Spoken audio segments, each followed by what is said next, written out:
Benefit બુલેટિનમાં આપનું સ્વાગત છે. આપની સાથે હું છું ભાર્ગવી. ફટાફટ નજર કરીએ આજના મહત્વના સમાચારો.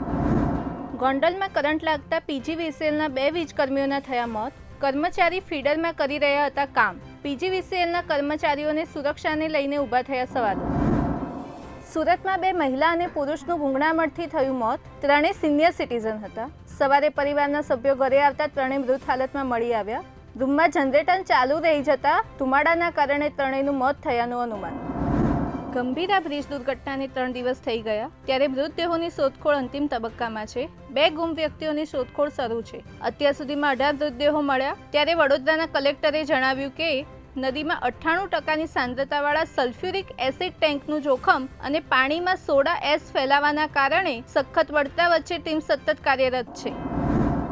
ગંભીરા બ્રિજની ઘટના બાદ તંત્ર ઊંઘતું જાગ્યું. નેશનલ હાઈવે 56 ઉપર મેરિયા નદી ઉપરનો બ્રિજ કરાયો બંધ. પુલ જર્જરિત થયો હોવાથી ભારે વાહનો કરાયો બંધ. મોરિયા બ્રિજ બંધ કરાતા વાહન ચાલકોને 35 કિલોમીટરનો ફેરો. જો કે નાના વાહનો મોરિયા બ્રિજ ઉપર ચાલુ રાખવામાં આવશે.